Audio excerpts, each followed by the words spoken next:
Saludo a Jesús Ibarra, él es académico del Instituto Tecnológico y de Estudios Superiores de Occidente y presidente del Sistema Anticorrupción de Jalisco. ¿Cómo estás, Jesús? Muy buenas noches. ¿Qué tal? Muy buenas noches, Leo. Un gusto estar contigo y con tu auditorio. Pues no con las mejores noticias, pero muchas gracias por el espacio y la No, te invitación. agradecemos. A ver, nada más rápidamente, en un minuto, Jesús, explícale a la gente qué era el Sistema Nacional Anticorrupción que se promulgó el sexenio pasado del presidente Peña Nieto. Así es. Bueno, todavía es. El sistema anticorrupción que viene, como tú dices, del sexenio anterior, se aprobó en el artículo 113, una reforma constitucional que crea un modelo institucional, esta es la parte importante, institucional, un sistema de vigilancia, de pesos y contrapesos, de coordinación entre las instancias que combaten la corrupción y los ciudadanos. Y este sistema nacional se replica en los estados. Tiene una ley general del Sistema Nacional Anticorrupción y cómo se conforma básicamente por un órgano ciudadano que lo preside y 6 instituciones responsables del control de la corrupción: la auditoría, el Poder Judicial, la Fiscalía Anticorrupción, el Tribunal de Justicia Administrativa, el INAI, el propio Comité de Participación Ciudadana. En fin, esas instancias, instituciones coordinadas por el órgano ciudadano se replican también en los estados como sistemas locales. ¿Y de qué se trata? Bueno, pues se trata de que con esa coordinación institucional se dé cuenta de los casos y se coordinen estas instancias para tener, como en países que lo han logrado, un control de la corrupción eficaz. ¿Qué va a desaparecer entonces, Jesús? ¿Va a desaparecer digamos, el órgano ciudadano? En la iniciativa que se encuentra todavía en la Consejería Jurídica de la Presidencia, lo que se propone, lo que eventualmente el presidente López Obrador va a proponer al legislativo es eliminar el eje del sistema nacional, que es la Secretaría Ejecutiva. Esa Secretaría Ejecutiva es la que articula los esfuerzos institucionales de los ciudadanos respecto a las autoridades, bajo la idea de la austeridad republicana, que en este caso me parece saldría demasiado cara. ¿Esa Secretaría Ejecutiva existe hoy en día? Porque entiendo que al presidente nunca le gustó lo del Sistema Nacional Anticorrupción y nunca lo implementó, digamos, en su... ¿Hoy en día existe tal figura del secretario ejecutivo a nivel federal?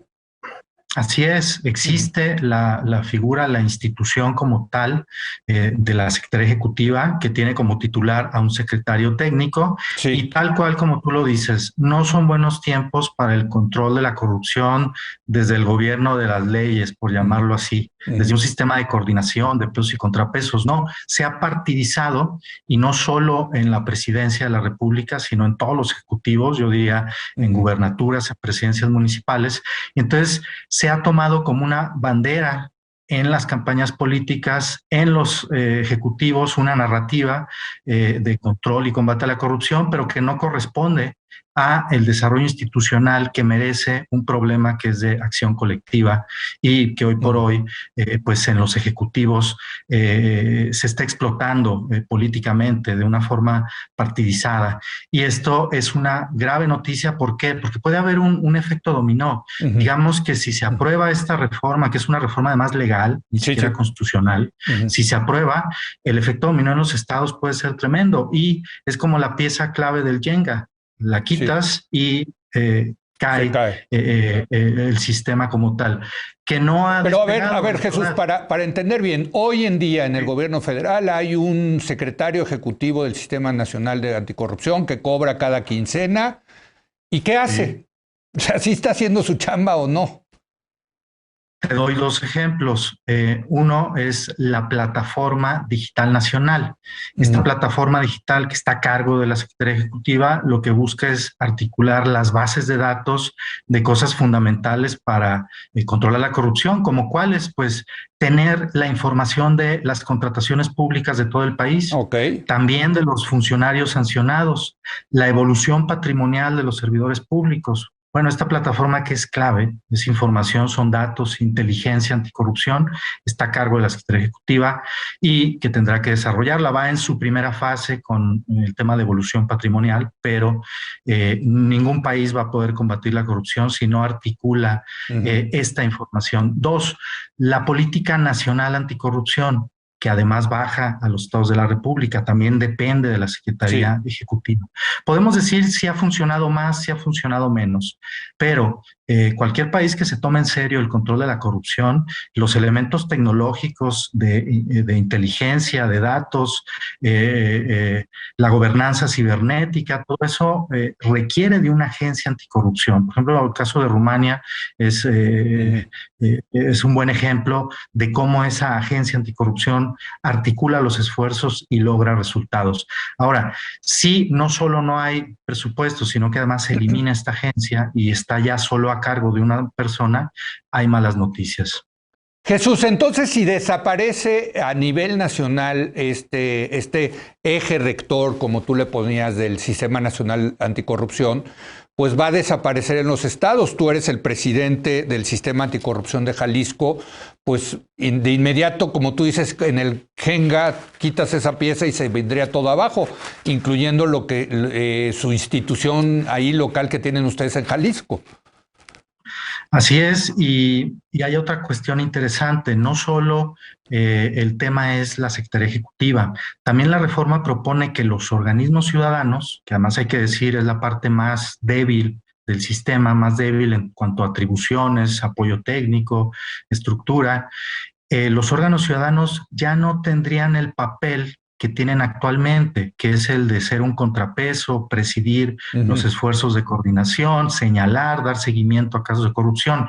Ahora se dice en la propuesta que los comités de participación ciudadana serán una instancia de apoyo del comité coordinador, es decir, lo subordinan a las autoridades, cuando el modelo lo que buscaba era, al contrario, ser una bisagra entre los movimientos sociales, los colectivos, las organizaciones civiles que tienen agendas de transparencia, anticorrupción, rendición de cuentas, y llevar esas agendas, esos esfuerzos a la parte institucional de las autoridades. Y esa función bisagra ahora quedaría pues muy limitada y pues tendremos ya un sistema, yo lo digo con esta analogía. Hoy por hoy vamos en bicicleta, los sistemas anticorrupción, gracias a la reforma de 2015, y los sistemas de corrupción, es decir, los corruptos, ellos van en motocicleta. Pues sí. Bueno, habría que fortalecer a los sistemas anticorrupción, quitando la Secretaría Ejecutiva y dándole otra esencia distinta a los órganos ciudadanos, pues ya vamos a ir a pie, ni siquiera en bicicleta. Pues bueno, Jesús. Oye, se necesita reforma constitucional, ¿verdad? 2/3 partes. Ahí vamos a ver si tienen los votos, si la oposición los apoya, ¿no? No, esa es la parte más preocupante. Es una reforma a la ley general del sistema anticorrupción. Ah, entonces mayoría absoluta. Es mayoría absoluta. Ah, no, y bueno, sí pues hay tema para preocuparse, sobre todo ese efecto dominó, cuando cada vez menos el respeto a los procedimientos, a la ley, es lo que está primando en nuestra política nacional y local. No, bueno, pues si es ley, si es reforma a la ley, sí tiene Morena y sus aliados la mayoría. Gracias, Jesús, muy buenas noches. Hasta luego, muy buenas noches. Bueno, aquí termina la edición de hoy. Yo lo espero en unos minutos más en el canal de las estrellas en tercer grado. Mañana aquí en Foro TV, cuando otra vez sea la hora de opinar. Aquí nos vemos.